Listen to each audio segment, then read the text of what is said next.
Today, we stop to enjoy the amazing, unconventional, extraordinary business insights of one man. You may not know his name, Tony Shay, but you certainly know his company, Zappos. His book, his mission to rebuild downtown Las Vegas, the embrace of the creative collision, as he called it. He was a modest, even shy startup founder, but his passion and love of invention was massive. I'm Steven Rosenbaum, and this is Future Forward. I'm Alexa Scordato. We're going to tell some great Tony Shay stories as we remember his life and his work. Let's launch. Good morning, Alexa. Hey, Steve. Hey there. Hey, you know what? Let's do this. Let's just actually start with this clip from ABC News because it'll be nice to hear his voice, and then we can talk about the show we're going to have. But let's just jump right in. Here we go. It's 8 a.m. in Las Vegas, and while most of the Strip still sound asleep, downtown, a whole different kind of morning. I've probably lived 10 places in my entire life, and this is definitely my favorite so far. We're meeting Tony Shay. Worth nearly $1 billion, he's the 41-year-old CEO of online shoe company Zappos, who owns just 4 pairs of shoes. Welcome to my home. At his favorite place to live, this 240 square foot trailer. Refrigerator, there's a shower, bathroom. Inviting our cameras in exclusively to show us around. This converts into a bed, that converts into a bed, and this is your workspace. Yep. The rent here is $950 a month. $950 a month. Yeah. So you got a pretty good deal. Yeah. You are definitely different than your typical billionaire CEO. I care a lot more about experiences than stuff. Introducing us to his neighbors, like his pet alpaca, Marley, and 4 chickens. So this alpaca just runs free around here. Yeah. What do And you he likes feed him? carrots. He likes carrots. An unconventional home for what might just be the world's most unconventional CEO, investing $350 million rebuilding downtown Las Vegas. $50 million was to invest in small businesses to help create a sense of neighborhood and community and make downtown Vegas more walkable. And just a few blocks away, Zappos headquarters, where Tony has thrown out the traditional corporate rule book. Come on, Tony. Gone are the titles, dress code, and corporate hierarchy. I love him. Instead, meetings in this Star Wars-themed conference room. Who does the decorating around here? We really leave it up to employees. It's all part of a big push by Tony towards something called a holacracy. Who's the boss? We're the boss. You're the boss. We're the boss. Essentially removing upper management and letting employees run the show. Do you ever fight with each other? No, we love each other. The employees even determine their own salaries. We have a budget that we are allowed, and there's 8 of us that we determine how our pay would be. So that's, I mostly wanted to, for those of you who are getting to see the video, just seeing Tony with the alpaca makes that clip. And the offices. Yeah, well, and the offices. Which what they didn't say was Tony bought Las Vegas City Hall from. Oh, when's that clip? It's 2015. Yeah. So maybe it hadn't closed yet, actually. Maybe they're still in Henderson. All right, but we jumped ahead. So part of why we want to talk about Tony is because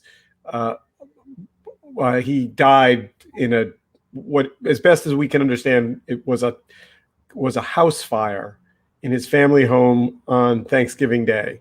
There hasn't been a lot of details yet, but as we started, as the thoughts about him started to pour in, and we started looking at photographs and telling stories, we realized that he's been a through line in a particular kind of internet community that is incredibly important, has a long 20-year history, and he's not a superstar. I mean, or he was, in the sense that he didn't. I mean, I don't know how to describe it. he didn't avoid the He's, limelight. he's not Richard Branson or Elon Musk. He doesn't have that, like, he doesn't need to suck up the oxygen in the room in order to be. Does that make sense? So let me start by telling a story, and then we can kind of talk a little bit about the trajectory of his work life and also his what he built. So the first time that I met him was in this little off the conference room floor space called the Bloggers Lounge that our mutual friend Stephanie, the person who introduced Alexa and I, Stephanie Agresta and Brian Solis ran. And I knew who he was. We were just standing there having a coffee, and he said to me, "The next time you're in Vegas, you should come and visit our headquarters." And I remember thinking, of all the million things that I could want to do in the world, visiting a shoe company control room storage facility seemed like it might really be near the bottom of the list. Like, Right. like, why would I want to do that? And he said, no, you really should come. You should really visit. He's like, when next time you're in Vegas, just text me and we'll send a car to pick you up. I was like, okay. And I forgot about it. Flash forward, it's now January the next year, and I'm at CES. And CES is this miserably big, noisy thing. And I'm exhausted. And I don't know why, but I sent him a note and said, I'm in Vegas. And he said, go stand out in front of the convention center and you'll see a car with a Zappos sign in it, pull up in 10 minutes. And sure enough, a black car pulled up with a Zappos sign. I got in. It was about a 25-minute ride to Henderson, which was outside of Las Vegas.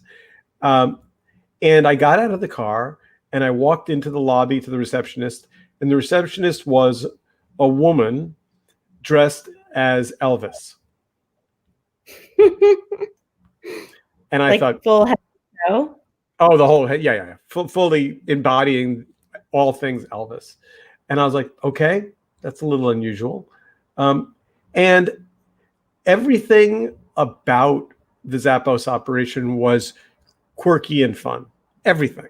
And there was a great big throne, like a king's chair for guests, and they would put you in it and take a picture of you wearing the throne crown.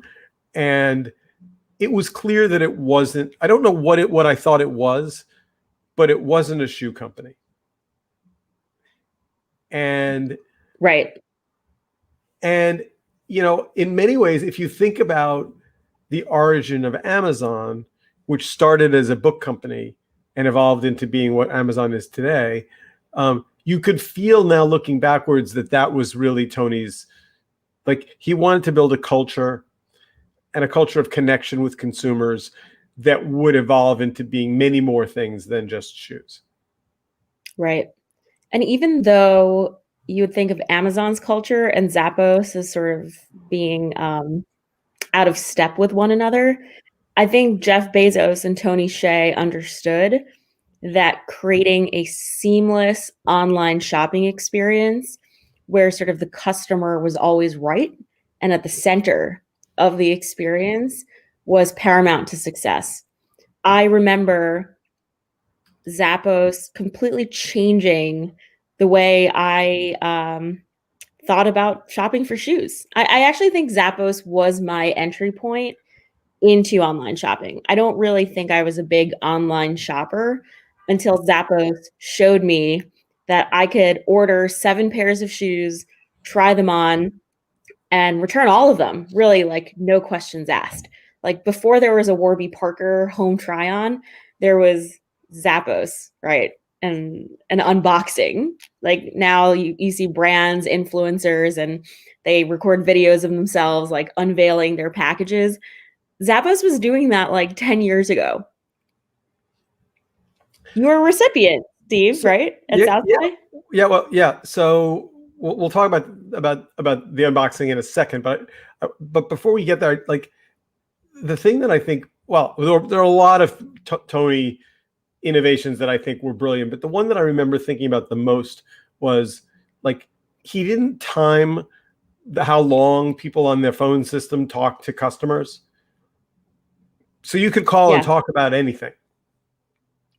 and you could talk Yep. about shoes, but you could also get and his call center people were empowered to make their customers feel Happy. happy.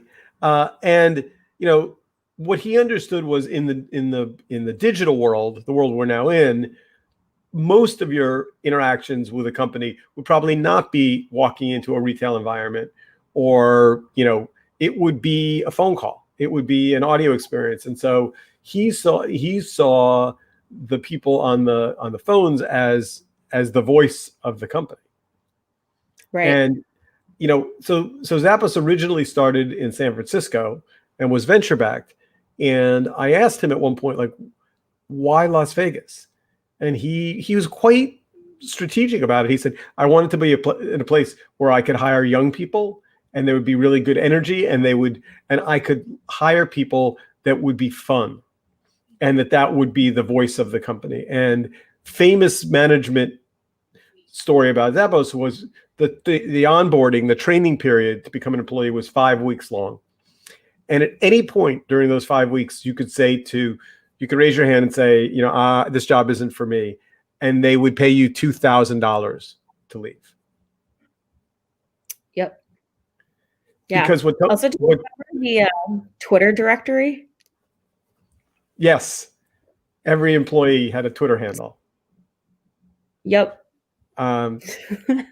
But so all right. So which brings me to I have a bunch of Tony stories, but one of them is, years later after the tour, we'd become friends, and I ran into him again at the Bloggers Lounge, which I think had evolved into this brand called the Tech Set Lounge. And I think the year that I ran into him, it was the Samsung Bloggers Lounge. And he said to me, I'll never forget, he said, let's take a picture. I'm like, okay. So someone came over and kind of put his arm around me and then reached up and put a coffee cup on my head and held it there. And I remember saying to him, I remember this, like, why? Like, and he had this impish grin, this slightly like devilish grin. He just grinned and said, because you'll never forget. And right. And I've probably done 10,000 grip and grin pictures with people at various conferences, where you get your picture taken. But this is the only one, that I remember, because no one had ever put a coffee cup on my head. That is such a classic, eccentric Tony move, I guess. Yeah, and it wasn't it's not like if you Google Tony Shay on the internet, you'll find that there's cups of, it's not like his signature move. Right. It's not like he has a coffee cup on, top of, your head, or, Stephanie's head, or Brian. It was a one-off little creative gesture that was deeply memorable. And by the way, if someone else had done it, it would have been either like he was in my personal space. It was kind of weird. It might have, could have been uncomfortable. Nope. It was just charming. It was just charming.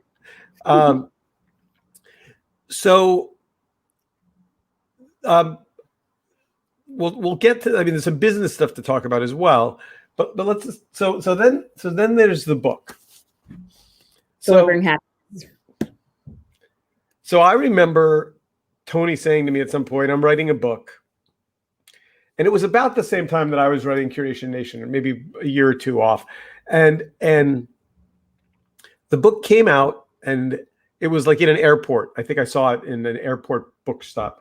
And my immediate reaction, just from looking at the cover, was, this is going to be terrible. It looked too commercial to me. I was like, what? How did, it had the Zappos box on it. It didn't have Tony's face. It wasn't about him. It seemed, it seemed like one of those business books that are meant to essentially be a company branding exercise. But I bought it because I like Tony, and I have this theory that when your friends write books, you buy them kind of almost sight unseen. And it was absolutely full of fabulous stories. It's actually, in many ways, the book is significantly better than the cover. And one he tells is as being a young man, and he tells the story of his Asian upbringing and his Asian parents and how he describes them as typical Asian parents. They wanted him to speak 3 languages and play 5 instruments and be a doctor. Very, very demanding. And so he figured out, he had some kind of an audio recorder. He figured out that on Saturday mornings, he could go ahead, and he had recorded an hour of practice, and he could go in his room and shut the door and play the tape of the piano of the violin practice. And from outside his room, his parents would think he was practicing, but in fact he was reading and doing other things. And what's important about Tony too is, I mean, you wouldn't describe him as a technologist. Right. I mean, he certainly used technology to his advantage, but he wasn't a developer, at least not that I'm aware of. Maybe he was, but I don't think so. And what makes him, and the stories we're going to tell in a minute, so interesting is he was in many ways, almost more than anything else, a sociologist. I mean, like he wanted the Zappos box to arrive at your doorstep and you to be full of delight and anticipation and excitement immediately. And so, which brings me to the thing that we did together. So I had this idea. So we were running Magnify, and Magnify was this video platform company. And we wanted Zappos as a customer so badly. I mean, it was like on our short list of the 3 big wins for us was Zappos. And video was in its infancy, and consumer video was essentially non-existent at this point. And I don't remember where we talked about it. It must have been at South by or CES or TED or one of these things. But we sat down and we talked about this idea that there ought to be a way to capture these moments of delight. And you said this before we started. They had just started. That people were opening boxes of, I think, baseball cards. Was that it? Was it baseball? Like.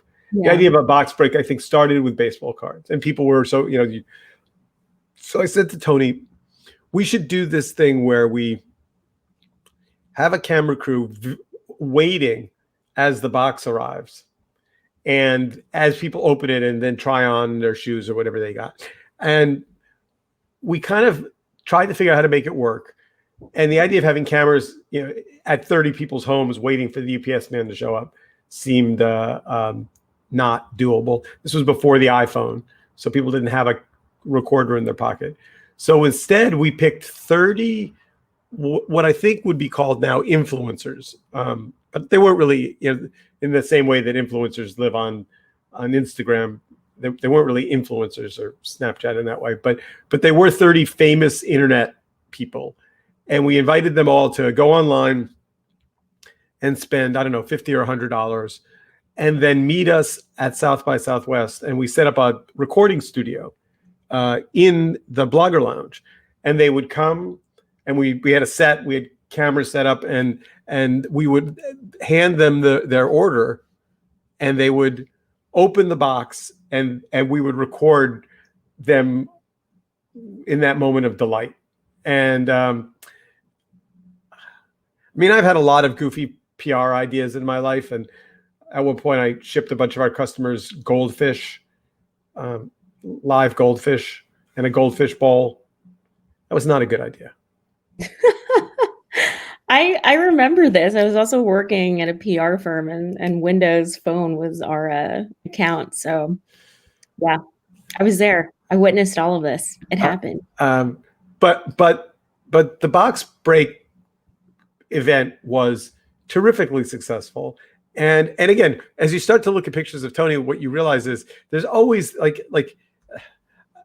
maybe I'm not getting it quite right, maybe, but but the phrase that keeps coming back to me is impish smile. He just was always kind of almost bemused. Like I don't know if there's another way to say it.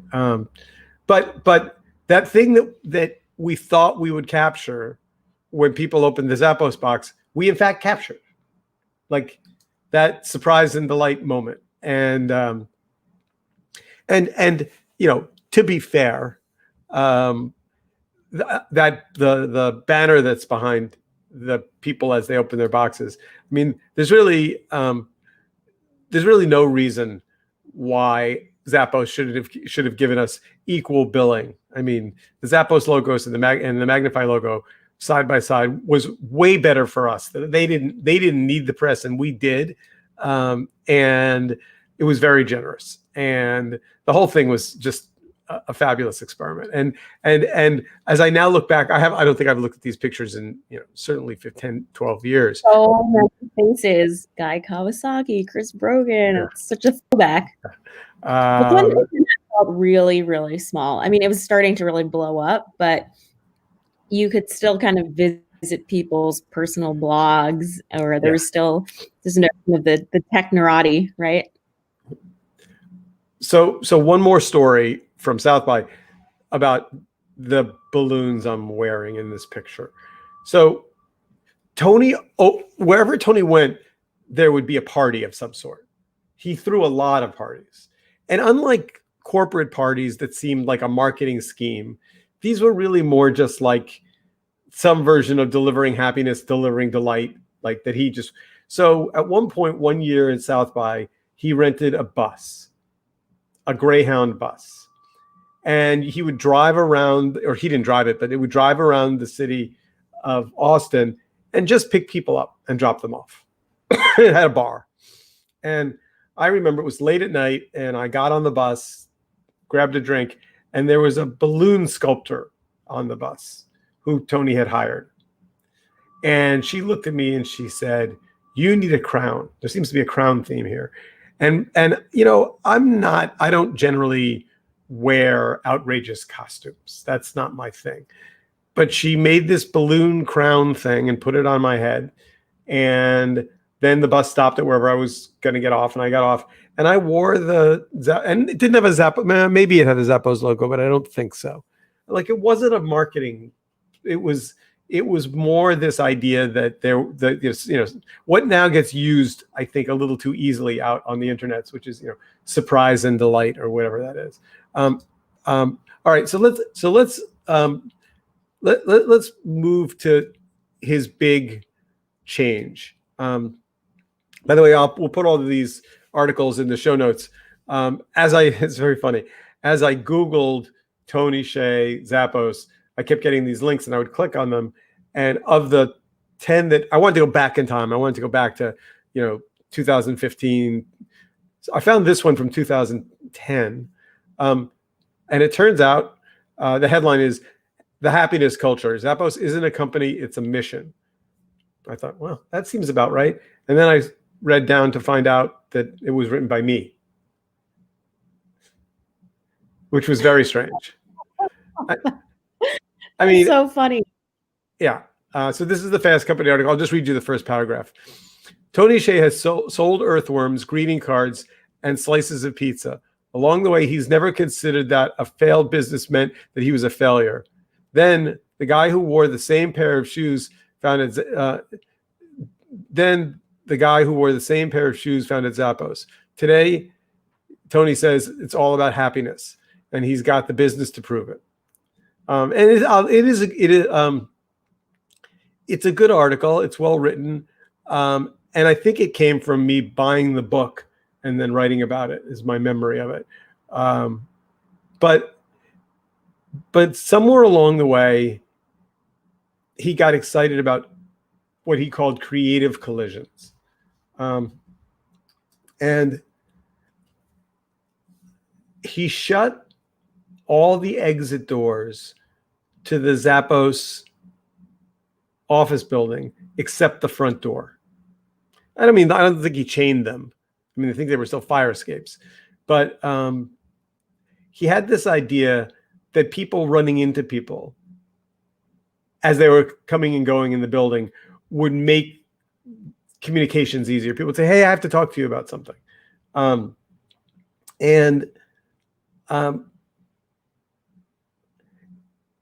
At its basis, all of his strategies and all of his theories were about people, how they interact, how they connect, how they speak to one another, how they share information,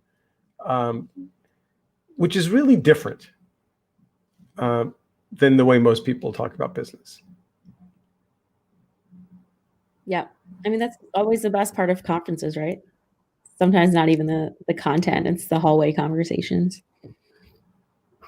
So I always want to call it holography, but it's holacracy. Yeah. Can you explain? So holacracy is not his idea, right? It's a business theory. Right. But I think he was the first in recent memory to try to put it to practice. I'm personally skeptical. Like, I don't think it can really work beyond a certain number of people. But in general, it's the idea that a boss, middle management, executives, they're not really the ones who are making decisions, and that everyone can kind of be self-directed.